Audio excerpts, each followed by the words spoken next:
Diabetes is the fastest growing illness among children in the world. In fact, 1 out of 7 children will be diagnosed with diabetes this year alone.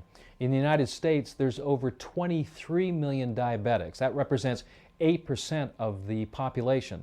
This is truly an epidemic worldwide. It's an epidemic here in the United States. The question is why? I believe it has everything to do with what one is eating, with what one is drinking. Also, even the emotional states of folks can contribute to this one condition, which I believe is caused by an overacidification of the blood and tissues due to an inverted way of living, eating, and thinking. These two types of diabetes, type 1, which is insulin dependent, type 2, which is non-insulin dependent, that deal with the levels of blood sugar, whether they be high or whether they be low, is 100% reversible. I first met the Romans last year.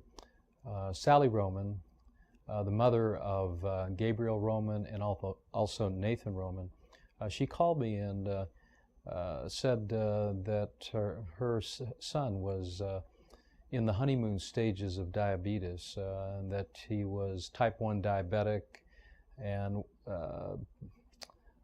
the prognosis from the doctor was not good. There was no way to beat type 1 diabetes. In fact, no one has ever beaten type 1. Once your pancreas is not functioning properly, it's not producing the amount of insulin necessary, that you'll eventually end up injecting insulin in order to maintain blood glucose, and that the reversal of type 1 diabetes just has never happened. Well, she ended up calling me, and when she called me, I told her, well, that just isn't the case.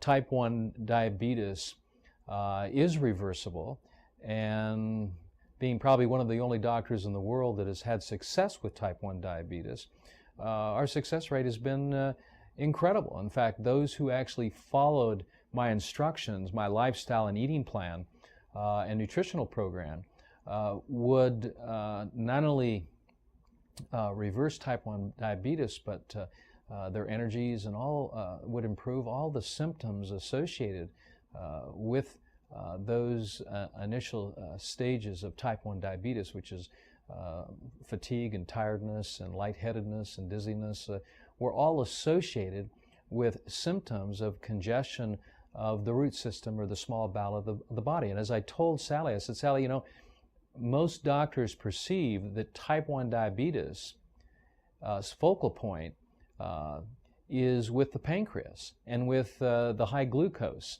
or the high blood sugars or low blood sugars. And I said, this is just not the case, that the diabetes was actually a reflection of the health of the small bowel, and that if we could clear the bowel and bring health to that part of the body, that would bring stress off the pancreas.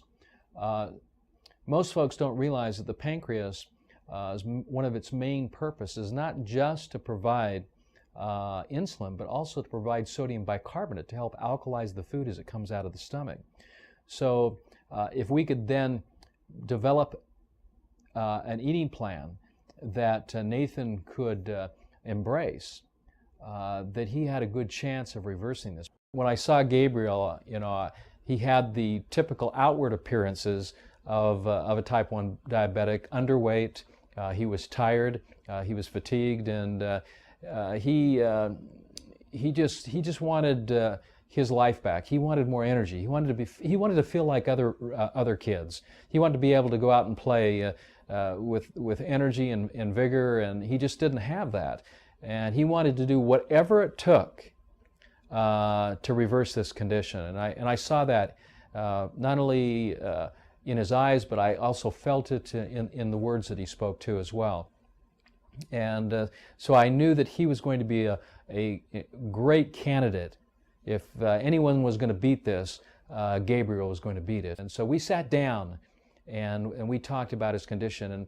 And one of the things I like to ask anyone, and particularly children, what do you eat? And particularly, what did you eat for breakfast? And he started telling me all the acidic foods that he enjoyed, you know, from cereals to dairy products and onward.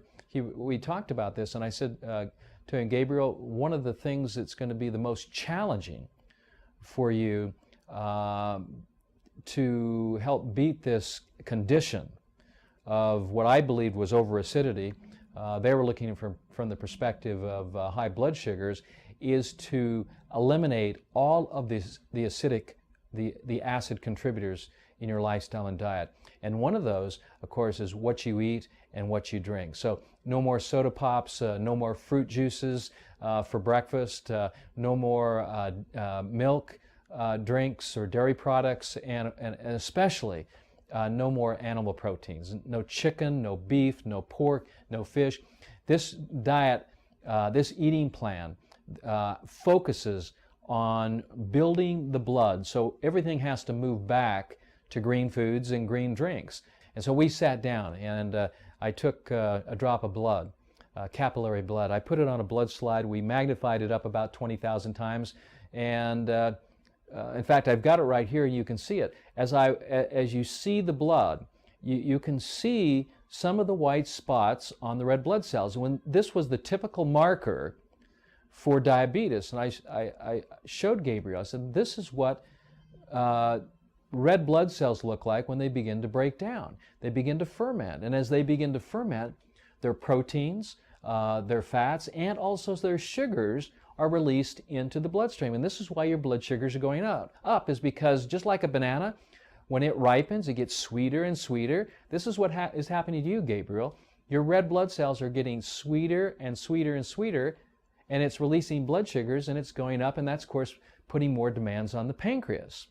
But this won't happen if we heal up the small bowel, because my foundational theory is that blood is made in the crypts of the small intestine, and if there's congestion there of chicken McNuggets or beef McNuggets or undigested food, then the body cannot produce the proper amount, not only in numbers, but in quality too, of red blood cells to help provide the foundational body cells, the red blood cells, to help build healthy tissue, organs, muscles and bones. And so this was going to be the focus, and he embraced this immediately, and this was wonderful. And then I showed him, and as you can see right now on the screen, I showed him his dry blood, and I said, Gabriel, these are the patterns that you see in the dry blood. Look to the center. Do you see the dark center? That's undigested food, undigested animal protein. And you see the white areas inside the center?